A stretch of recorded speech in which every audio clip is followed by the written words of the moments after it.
ஆண்டவராக இயேசுவின் நாமத்தில் தொலைக்காட்சியினருக்கு அன்பின் வாழ்த்துக்கள். இந்த நாளின் என்னுடைய தலைப்பு, தேவன் தம்முடைய பிள்ளைகளுக்கு எவ்விதங்களே உதவி செய்கிறார். 46ஆம் சங்கீதம் 1 வசனம். தேவன் நமக்கு அடைக்கலமும் பலனும் ஆபத்து காலத்தில் அனுகூலமான துணையாக இருக்கிறார். இது ஆங்கில வேதத்தில் எழுதப்பட்டிருக்கிறது. God is our refuge and our strength and the present help. ஆங்கில வேதத்தில் present help. இதனால் அதுதான் செய்தி. தேவன் தம்முடைய பிள்ளைகளுக்கு ஆபத்து நாட்களில் எப்படி உதவி செய்கிறார். இன்றைக்கு நாம் நினைக்கிறது போல தேவன் உதவி செய்வதில்லை. தேவன் எப்படியெல்லாம் உதவி செய்கிறார் என்று ஒரு 5 காரியங்களை உங்களோடு நான் பகிர்ந்து கொள்ளும்படி விரும்புகிறேன். திரும்ப முறையாக, தேவன் நமக்கு அடைக்கலம். 2வது பலன். எப்போ தெரியுமா? ஆபத்து காலத்தில். 2வது அனுகூலமான துணை. சில துணைகள் உண்டு, ஆனால் அனுகூலமாக இருப்பாரா என்று தெரியாது. ஆனால் தேவன் சொல்லுகிறார், நான் உனக்கு அனுகூலமான துணையாக இருப்பேன். ஒரு 5 குறிப்புகளை நான் வேகமாய் சொல்லுகிறேன், கவனிக்க அன்பாக கேட்கிறேன். எப்படி உதவி செய்கிறார்? நம்முடைய ஜெபத்தை கொண்டே நமக்கு உதவி செய்கிறார். அதுதான் பெரிய கிருபை. தேவன் உதவி செய்கிறார் என்பதனாலே நாம் அன்பானுடைய ஒன்றும் செய்யக்கூடாது என்று அர்த்தம் அல்ல. God help those who help themselves. திரையில் பாருங்கள், He speaks through prevailing prayer. ஒரு விடாப்பிடியான ஒரு ஜெபம். அதாவது தேவன் உதவி செய்வார். எப்போ தெரியுமா? அவர் நோக்கி கூப்பிடும்போது. 91ஆம் சங்கீதம் 15ஆம் வசனம். 91:15. அவன் என்னை நோக்கி கூப்பிடுவான், நான் அவனுக்கு மறு உத்தர அருளுவேன்.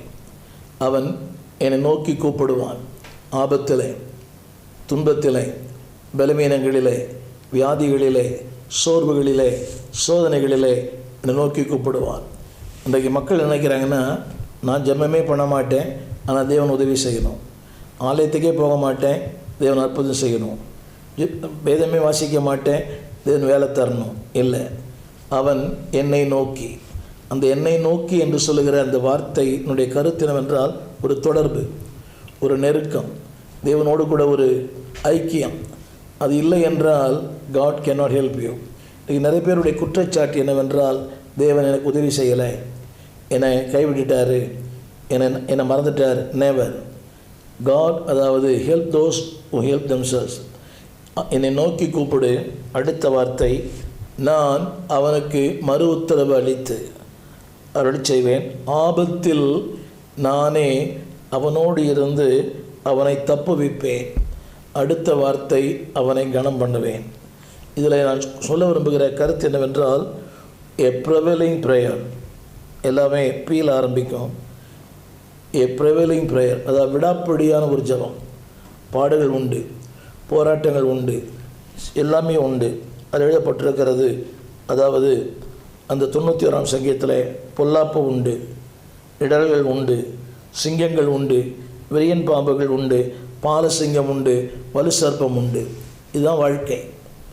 அநேகருக்கு இது புரிவதில்லை. வாழ்க்கையில் இதெல்லாம் இயல்பு.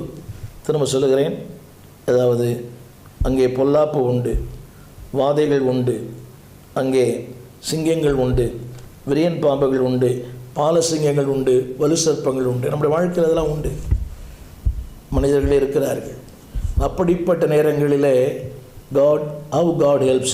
Number 1, through prevailing prayer. விடாப்பிடியான ஒரு ஜெபம். அவன் என்னை நோக்கி கூப்பிடுவான், நான் அவனுக்கு மறு உத்தரவு அருளுவேன். அது மட்டுமல்ல, அன்பானது கர்த்தருடையதான் ஆண்டவர் லூக்கா சொன்னார், இடைவிடாமல்.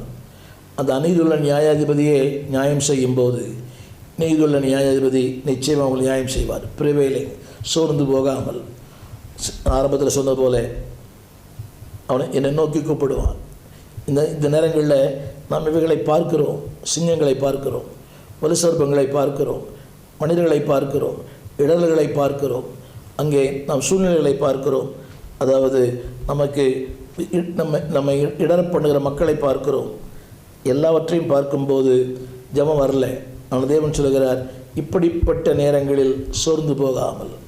இதைத்தான் ஆங்கிலத்தில் நான் உங்களுக்கு சொன்னேன், ப்ரிவேலிங் ப்ரேயர். இடைவிடாத ஒரு ஜெபம். அந்த ஜெபம் நிச்சயமாகவே உங்களை விடுவிக்கும். தேவன் உதவி செய்வார். திருமுறை முறையாக அவன் என்னை நோக்கி கூப்பிடுவான். எப்போ தெரியுமா? ஆபத்திலே, பாடுகளிலே, போராட்டங்களிலே, இல்லாமையிலே, இயலாமையிலே என்னை நோக்கி கூப்பிடுவான். நான் அவனுக்கு மறு உத்தரவு அருளுவேன். அது மட்டுமல்ல, தப்புவிப்பேன், அவனை கனப்படுத்துவேன். இதை விட தேவன் எப்படி உதவி செய்ய முடியும்? தப்புவிக்கிறார், அடுத்து கனப்படுத்துகிறார். எத்தனை மேன்மையான ஒரு வாழ்க்கை! இரண்டாவது, how God helps. தேவன் எப்படி உதவி செய்கிறார்? Number 2, assuring the precious promises. தேவன் விலையேற பெற்ற வாக்கு தத்தங்களை உங்களுக்கு எனக்கு கொடுத்திருக்கிறார். முதல்ல சொன்ன த்ரூ ப்ரேயர், இரண்டாவது த்ரூ ப்ராமிஸ். முதல்ல ப்ரிவேலிங் ப்ரேயர், இரண்டாவது ப்ரெஷியஸ் ப்ராமிஸ். விலையேற பெற்ற வாக்கு தத்தங்களை உங்களுக்கு எனக்கு கொடுத்திருக்கிறார். வாசிக்கலாம். 2 பேதுரு 1 அதிகாரம் 4 வசனம். அந்த வசனம் இப்படி சொல்லுகிறது, அதாவது மகா மேன்மையும் அருமையுமான வாக்கு தத்தங்கள் நமக்கு அளிக்கப்பட்டிருக்கிறது. இதைத்தான் ஆரம்பத்தில் சொன்னேன். முதல்ல ப்ரேயர், இரண்டாவது ப்ரெஷியஸ் ப்ராமிசஸ். சாதாரண வாக்கு தத்தங்கள் அல்ல, மேன்மையும் அருமையுமான வாக்கு தத்தங்கள் உங்களுக்கும் எனக்கும் அளிக்கப்பட்டிருக்கிறது. எத்தனை பெரிய மேன்மை! அன்பானவர்களே, எதற்காக இந்த வாக்கு தத்தம் என்று சொன்னால் 2 வார்த்தை போட்டுருது. முதலாவது கேட்டுக்கு தப்பி, அதில் முன்னால் இச்சைகளுக்கு தப்பி, உனக்கு வருகிற ஆபத்துகளுக்கு தப்பி, சிங்கங்களுக்கு தப்பி, வலுசர்ப்பங்களுக்கு தப்பி, இடர்களுக்கு தப்பி, கன்னிகளுக்கெல்லாம் தப்பி உன்னை தப்பு பண்ணுவது கர்த்தருடைய வாக்கு தத்தம். தப்பி. இரண்டாவது, அடுத்து என்ன சொல்கிறார்? அவருடைய திவ்ய சுபாவங்களுக்கு உங்களை பங்குதாரராய் மாற்றுகிறாராம். முதலாவது ப்ரேயர், இரண்டாவது ப்ரிவேலிங் ப்ரேயர், இரண்டாவது ப்ரெஷியஸ் ப்ராமிசஸ், மேன்மையான அருமையான வாக்கு தத்தங்கள். இன்றைக்கு அநேக மக்களுக்கு புரியல. தேவன் கொடுத்திருக்கிற நீங்களும் நானும் பாக்கியவான்கள், வார்த்தையை பெற்றவர்கள், தேவனோடு கூட பேசுகிற கிருபை பெற்றவர்கள், தேவனுடைய அழைப்பை பெற்றவர்கள், தேவனுடைய அபிஷேகத்தை பெற்றவர்கள். ஸோ இரண்டாவது ப்ரெஷியஸ் ப்ராமிசஸ், மேன்மையான அருமையான வாக்குத்தத்தங்களை நீங்கள் நான் பெற்றிருக்கிறோம். எனவே சோர்ந்து போக வேண்டாம், இலக்கரித்து போக வேண்டாம். ஆபத்து காலம், ஆனால் தேவன் உதவி செய்கிறார். எப்படி? உங்களுடைய வாக்குத்தத்தங்கள் மூலமாக கிளைம் த காட்ஸ் ப்ராமிசஸ். சொல்லுங்கள், இப்படி சொன்னீரே, இப்படி சொன்னீரே, இப்படி சொன்னீரே, இப்படி சொன்னீரே. கவனிங்கள், அது தவறல்ல. வாக்கு தத்தங்களை சொந்தம் பாராட்டுங்கள். வேதம் சொல்லுகிறது. அது எதை கொடுக்கிறது? அது விசுவாசத்தையும் தைரியத்தையும் கொடுக்கிறது. Proclaim God's promises. இரண்டாவது ஒரு வார்த்தை சொல்ல விரும்புகிறேன். மூன்றாவது கவனிங்க, ஆபத்து நாட்களிலே, உபத்திரவத்தின் நாட்களிலே, அலைகளின் நாட்களிலே, he comes through the personal peace. முதலாவது, நம்முடைய வாழ்க்கையில் அப்படிப்பட்ட நிலைகள் வரும்போது அவர் அமைதிப்படுத்துகிறார். முதலாவது he speaks, இரண்டாவது he assures, மூன்றாவது he calms. என்ன பண்ணுறது தெரியுமா? அலைகள் தான், கொந்தளிப்பு தான். ஆனால் அந்த அலைகள் மத்தியிலே, அந்த கொந்தளிப்பு மத்தியிலே அவைகளை அடக்குகிறார். எல்லாவற்றுக்கும் மேலாக he calms through the personal peace. அவர் சொல்கிற வார்த்தை யோவான் சுவிசேஷம் 14 அதிகாரம் 27 வசனம். யோவான் 14:27. சமாதானத்தை உங்களுக்கு வைத்து போகிறேன், என் சமாதானத்தையே உங்களுக்கு கொடுக்கிறேன். இவனுங்க த்ரூ இஸ் பர்சனல் பீஸ். முதல்ல சொன்னேன் ப்ரேயர், இரண்டாவது ப்ராமிஸ், நான்காவது peace, personal peace, precious promises, prevailing prayer. அவர் சொல்கிற வார்த்தை, நான் என்னுடைய சமாதானத்தையே உங்களுக்கு கொடுக்கிறேன். அன்பு தெய்வ பிள்ளைகளே, நம்மை போல பாடுபட்டார். அவருடைய பிறப்பிலிருந்து சிலுவை வரைக்கும் பாடுகள் தான். from the womb to the tomb he suffered. வேதம் சொல்லுகிறது, அவர் எவ்வளவா அடிக்கப்பட்டார், நொறுக்கப்பட்டார், சிறுமைப்படுத்தப்பட்டார். ஆனால் சொல்லுகிறார் என் சமாதானம். பிதாவாகிய தேவன் எல்லா சூழ்நிலைகளிலையும் he கீப்ஸ் him calm. அமைதியாக இருந்தார். நீ யூதருடைய ராஜாவா? அமைதியாக இருந்தார். நீ பெயல்செபூலினால் பிசாசுகளை துரத்துகிறாயே, அமைதியாக இருந்தார். நம்ம வாழ்க்கையில் ஒரு சின்ன போராட்டம் வந்ததுன்னா பொங்கி எழுகிறோம். தவறான வார்த்தைகள், சில நேரங்களில் நம்மை அறியாமலே உலக மனிதர்கள் பேசுவது மோசமாய் பேசுகிறோம். அநேகம் நான் பார்க்குறேன். சபைக்கு போகிறவங்க, ஞானசானம் எடுத்தவங்க பேசுகிற வார்த்தைக்கு அகராதில் அர்த்தம் இல்லை. அது கேட்கும்போதே காது அப்படியே கூசுகிறது. இவங்க எப்படி ஜெபிக்கிறாங்க, எப்படி திருவிருந்து எடுக்கிறாங்க. ஒருவேளை இந்த செய்தியை கேட்கலாம். இவ்வளோ கெட்ட வார்த்தை பேசிட்டு எப்படி திருவிருந்து எடுப்பீங்க? இவ்வளோ கெட்ட வார்த்தை பேசிட்டு எப்படி ஜெபிக்கிறீங்க? இவ்வளோ கெட்ட வார்த்தை பேசிட்டு எப்படி வேதத்தை தூக்குறீங்க? It's absolutely wrong. கவனிங்க, பாடல்கள் உண்டு, போராட்டங்கள் உண்டு, பிரச்சனைகள் உண்டு. பட் வேதம் சொல்கிறது he comes through his personal peace. எப்படி செய்கிறாராம்? தன்னுடைய சமாதானத்தையே தந்து. வேதம் சொல்கிறது இந்த உலகத்தில் இன்றைக்கு சமாதானம் இல்லை, சமாதானமற்ற ஒரு உலகம். ஆனால் தேவன் சொல்கிறார், என் சமாதானத்தை உனக்கு தருகிறேன் த்ரூ his personal peace. நான்காவது சொல்ல விரும்புகிறேன், த்ரூ his providential power. அவருடைய வல்லமை. தெரிந்த வசனம், அன்றியும் அவருடைய தீர்மானத்தின்படி அழைக்கப்பட்டவர்களுக்கு சகலமும், அன்புக்குள்ளுக்கு சகலமும் நன்மைக்கு எதுவாக நடக்கிறது என்று அறிந்திருக்கிறேன். அதாவது அதில் இன்னொரு வார்த்தை இஸ் பவர். கவனி, இதெல்லாமே அவருடைய வல்லமை. அதில் எழுதப்பட்டிருக்கிறது சகலமும் நன்மைக்கு எதுவாக நடக்கும். அப்படி எப்படி நடக்கும்? Through his power. அவருடைய வல்லமைகள். பாடுகிறோமே, அவருடைய வல்லமைகள் குறைந்து போகவில்லை, நம்முடைய காரியங்கள் மாறிப்போகவில்லை, வல்லமைகள் குறையவில்லை, அற்புதங்கள் மாறிப்போகவில்லை. திரும்ப சொல்கிறேன், he assists through his power. வாக்கு கடங்காத பெருமூச்சுக்களோடு நமக்காக வேண்டுதல் செய்கிறார். அது மட்டுமல்ல, நமக்காக மன்றாடுகிறார், தீமைகளை நன்மையாய் மாற்றுகிறார். என் வார்த்தைகளை 4 வார்த்தைகளை சொன்னேன். Through prayer. ரெண்டாவது, through his promises, through his peace, through his power. எப்படிப்பட்ட பவர்? Providential power. அந்த வல்லமையை தந்து பர்சனல் பீஸ், ப்ரெஷஸ் ப்ராமிசஸ். அது மட்டுமல்ல, அவர் சொல்லுகிறார், நான் என்னுடைய சமாதானத்தை உனக்கு தருகிறேன். அதுக்கு முதலாவது யுவர் பர்சனல் ப்ரேயர், இரண்டாவது ப்ரெஷஸ் ப்ராமிசஸ், மூன்றாவது பர்சனல் பீஸ், நான்காவது அவர் கொடுக்கிற வல்லமை. இவளை பெற்றுக்கொள்ளுவோம். அன்பானவர்களே, தேவன் உதவி செய்வார். ஆபத்து காலத்தில் ஒரு அனுகூலமான துறையானவர். உங்களுக்கு ஒருவேளை நீங்கள் நினைப்பது போல அல்ல. தேவன் அவருடைய நேரத்தில், அவருடைய பாதையில், அவருடைய வழியில் அற்புதங்களை செய்வார். நாம் நினைக்கிறோம் இப்படி தான் தேவன் செய்யணும். உங்களுடைய வழிகள் அவருடைய வழிகள் அல்ல. வானத்துக்கும் பூமிக்கும் அவ்வளோ உயரமாக இருக்கிறதோ, அவருடைய வழிகள் அவ்வளோ உயரமாக இருக்கிறது. எனவே ஒரு நாள் சோர்ந்து போயிடாதீங்க. மலைகள் விலகினாலும், பருவ நிலை பெயர்ந்தாலும், மலைகள் நடு சமுத்திரத்தில் சாய்ந்து போனாலும் பயப்பட வேண்டாம். there is a God who helps you. உதவி செய்கிறவர். அவர் நோக்கி கூப்பிடுங்கள். ப்ரே. ரெண்டாவது, ப்ரெஷஸ் ப்ராமிசஸ், வாக்கு தத்தங்களை தினந்தோறும் சொல்லுங்கள். மூன்றாவது, அவர் கொடுக்கிற இஸ் பர்சனல் பீஸ், அவர் கொடுக்கும் சமாதானம். நான்காவது இஸ் டிவைன் பவர். இந்த நான்கும் உங்களை தேற்றும் ஆற்றும்.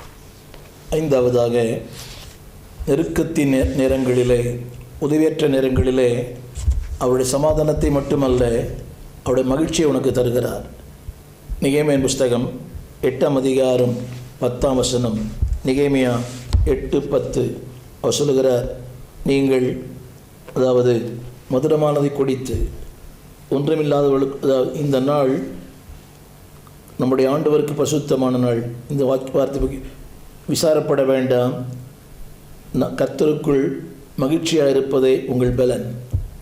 துன்பத்தின் நேரங்களில் தேவன் சொல்கிற வார்த்தை, நீங்கள் விசாரப்பட வேண்டாம், கொள்மையானதை புசியுங்கள், மதுரமானதை குடியுங்கள், விசாரப்பட வேண்டாம், கர்த்தருக்குள் மகிழ்ச்சியாக இருப்பதே உங்கள் பலன். He gives the joy. இங்கே கர்த்தருக்குள் மகிழ்ச்சி. அப்படியானால் கர்த்தருக்குள் மகிழ்ச்சி மட்டுமல்ல, கர்த்தருடைய மகிழ்ச்சி இஸ் ஜாய். ஆரம்ப சொன்னேன் என் சமாதானம், இரண்டாவது என் மகிழ்ச்சி. அவர் சொல்கிறார், என் மகிழ்ச்சியை உங்களுக்கு தருகிறேன், விசாரப்பட வேண்டாம், என் மகிழ்ச்சி உங்களுக்கு பலன் தரும். ஒருவேளை சோர்ந்து போயிருக்கலாம், நிற்க நிலையில்லாமல் இருக்கலாம். தேவன் சொல்கிறார், விசாரப்பட வேண்டாம், அழ வேண்டாம், துக்கப்பட வேண்டாம், என் மகிழ்ச்சியை உனக்கு தருகிறேன். கவனிங்கள், சந்தோஷம் வேறு, மகிழ்ச்சி வேறு. Joy based on Jesus. என் மகிழ்ச்சியை உனக்கு தருகிறேன். அடுத்து அவர் சொல்கிற வார்த்தை, என்னுடைய ஐஸ்வர்யத்தை உனக்கு தருகிறேன். எபேசியர் புஸ்தகம் 3ஆம் அதிகாரம் 8ஆம் வசனம். எபேசியர் 3:8 அவர் சொல்லுகிறார், கிறிஸ்துனுடைய அளவற்ற ஐஸ்வர்யம்.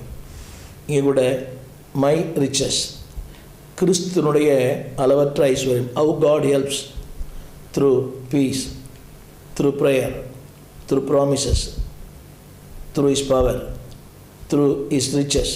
அவர் சொல்கிறார், அதாவது கிறிஸ்துடைய அளவற்ற ஐஸ்வர்யத்தை அது வார்த்தை இருக்கிறது, அவர் உனக்கு தருகிறார், எனக்கு அளிக்கப்பட்டிருக்கிறது.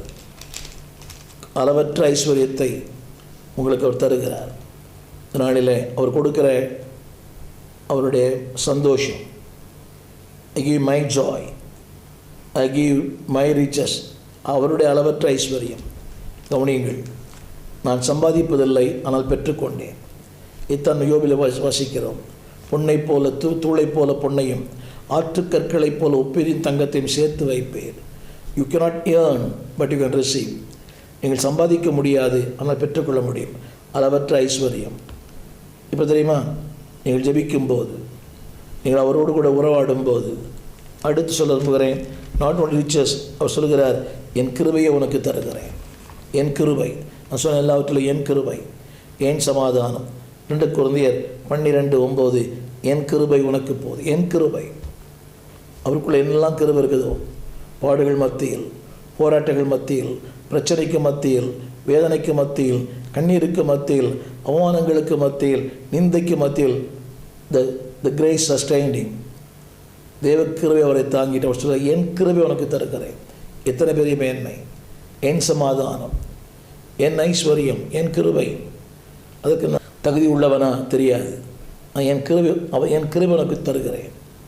உன் பலவீனத்தில் என் பலன், என் கிருபை. 2வது என் பலன்.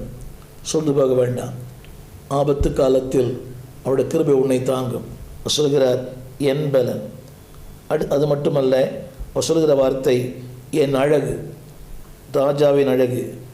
யோவான் சுவிசேஷம் 16ஆம் அதிகாரம் 13ஆம் வசனம், என்னுடைய ஆவியானவர். சொல்லப்பட்ட எல்லாமே என்னுடைய ஆவியானவர். 16, 13 அவர் சொல்லுகிறார், என்னுடைய ஆவியானவர். சத்திய ஆவியாகிய அவர் வரும்போது சகல சத்தியத்துக்குள் வழிநடத்துவார். தம்முடைய சுயமாய் பேசாமல் தாம் கேள்விப்பட்ட யாவை வரப்போகிற காரியங்களை உங்களுக்கு அறிவிப்பார். அங்கே பயன்படுத்தப்பட்ட வார்த்தை என் ஆவி. ஆங்கிலத்தில் பயன்படுத்தப்பட்டிருக்கிறது மை ஸ்பிரிட். என் ஆவி உங்களுக்கு தருகிறேன். அது திரும்பப்படுறது என் ஆவி, என்னுடைய எடுத்து உங்களுக்கு அறிவிப்பார், என்னை மகிமைப்படுத்துவார். 12 கூட என் ஆவி, என் ஆவி. அவனுடைய அர்த்தம் தெரியுமா? பாடுகள் மத்தியில், போராட்டங்கள் மத்தியில், ஏளனங்களுக்கு மத்தியில் ஐ வில் கைட் யூ. அது மாத்திரமல்ல, கடைசியாக சொல்லுகிறார், நான் உன்னை மகிமைப்படுத்துவேன். ரோமருக்கு நிருபம் 8ஆம் அதிகாரம், என் மகிமை உனக்கு தருகிறேன். என் மகிமை. ரோமர் 8ஆம் அதிகாரம் 17ஆம் வசனம், என் மகிமை. இது யாரும் தர முடியாது. என் கிருபை, என் பலன், என் ஐஸ்வர்யம், என்னுடைய மகிழ்ச்சி. கடைசியாக சொல்லுகிறார், என்னுடைய மகிமையை உனக்கு தருகிறேன். 8, 17, 18 அவர் சொல்லுகிற வார்த்தை. 8, 17 அதில் ஒரு வார்த்தை போட்டிருக்குது, என்னுடைய மகிமை. இக்காலத்து பாடுகள் இனி வெளிப்பட போகிற மகிமைக்கு ஒப்பிடத்தக்கவைகள் அல்ல. அவனுடைய கருத்து என்னவென்றால் 17ஆம் வசனம், அவரோடு கூட பாடுபட்டால் அவரோடு கூட ஆளுகை செய்வோம். இங்கே அவர் சொல்லுகிற வார்த்தை ஆங்கிலத்தில், ஐ give my glory, is glory to satisfy you. ஆங்கிலத்தில் அந்த வார்த்தை இருக்கிறது, என்னுடைய மகிமையை தந்து உன்னை திருப்தி ஆக்குவேன். திரும்ப ஒரு முறையாக, my joy, my riches, my grace, my spirit, my glory. அது மட்டுமல்ல, அவருடைய அழகையே உனக்கு தந்து உன்னை அழகுபடுத்துகிறார். அதாவது அவருடைய மகிமை தமிழ் வேதத்தில் வித்தியாசமாக இருக்கிறது. எங்கள் பிரியம் உங்கள் மேல் இருக்கட்டும். ஆங்கிலத்தில் மை பியூட்டி, யோசித்து பாருங்கள், மை பியூட்டி. தேவன் அவருடைய அழகையே உனக்கு தருகிறார், உன்னை அழகுபடுத்துகிறார், திருப்திப்படுத்துகிறார், உன்னை பலப்படுத்துகிறார். His riches to endow you, his joy to strengthen you, his spirit to guide you, his beauty to beautify you, his glory to satisfy you. நாளிலே ஆபத்து காலத்தில் அனுகூலமான துணையாக இருக்கிறவர். Through prayer, through praise, through his power, through his promises. அன்பானவர்களே, சோர்ந்து போக வேண்டாம். அவர் கிருபை, அவர் இரக்கம், அவர் தயவு உங்களை என்னாலும் சூழ்ந்து கொள்ளும். ஆபத்து காலத்தில் அனுகூலமான துணையாக இருக்கிறவர். சோர்ந்து போக வேண்டாம். இந்த நாளிலே வாக்குத்தத்தங்களை சொல்லுங்கள், அவருடைய கிருபைகளை சொல்லுங்கள், அவருடைய மகத்துவங்களை சொல்லுங்கள். திருமறை சொல்லுகிறது, my grace, my riches, my joy, my promise, my word, my peace எல்லாவற்றையும் தந்து உன்னை நடத்துவார். இது உலகத்தில் யாருமே தர முடியாது. உலகம் தராத அன்பை, உலகம் செயல்படுத்த முடியாத ஒரு அன்பை தேவன் வாழ்க்கையிலே செயல்படுத்துவார்.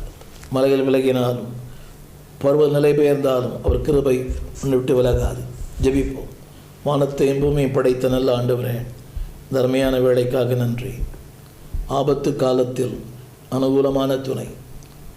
மலைகள் விலகினாலும் ஆண்டவரே, பூமி நிலை மாறினாலும், நடு சமுத்திரத்தில் சாய்ந்து போனாலும் உம்முடைய கிருபை, உம்முடைய இரக்கம், உம்முடைய தயவு, உம்முடைய காருண்யம், your riches, your glory, your beauty is with us. நீ தருகிற இந்த நன்மைகளை பெற்று ஆண்டவரே உமக்குள் தொடர்ந்து வாழ எங்களுக்கு பலன் தாரும். உடைய கிருபை எங்களை தாங்கட்டும். ஆண்டவர் இயேசுவின் நாமத்தில் நல்ல பிதாவே, ஆமேன். அன்பானவர்களே, ஆபத்து காலத்தில் அனுகூலமான துணை. சோர்ந்து போக வேண்டாம், இலக்கரித்து போக வேண்டாம். God is your strength and is your helper always. God bless.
அன்பானவர்களே, நீங்கள் திரையிலே திறந்த வாசல் துதியொலி கீதங்கள் என்ற ஒரு பாடல் புஸ்தகத்தை நீங்கள் பார்க்கலாம். ஏறக்குறைய ஒரு 773 பாடல்கள், புதிய பாடல்கள், பழைய பாடல் இருக்கிறது. சபையிலே பாடி கர்த்தரை ஆராதிக்க இந்த புஸ்தகத்தை வெளியிட்டிருக்கிறோம். இது ஊழியர்களுக்காக, சபைகளுக்காக நாங்கள் அதை குறைந்த விலையிலே கொடுக்கிறோம். இந்த பாடல் உங்களுக்கு தேவையானால் நீங்கள் எங்களோடு கூட தொடர்பு கொள்ள முடியும். இந்த கீழ்காணும் இந்த தொலைபேசிகளை எங்கள் தொடர்பு கொள்ளலாம். கூகுள் பே, அதில் எங்கள் பணம் அனுப்பலாம். ஊழியர்களுக்கு அதில் சலுகைகள் உண்டு.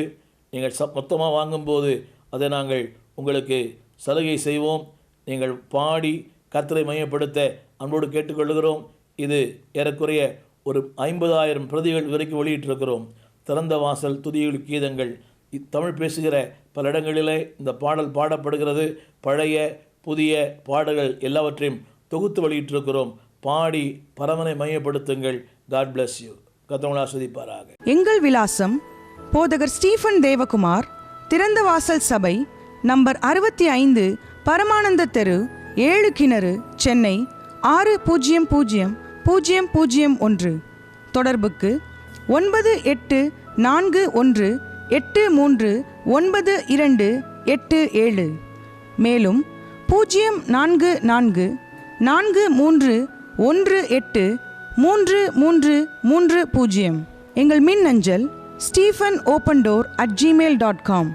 எங்கள் தேவ செய்திகளை யூடியூப் சேனலில் பார்த்து பயனடையுங்கள். தேவன் உங்களை ஆசீர்வதிப்பாராக.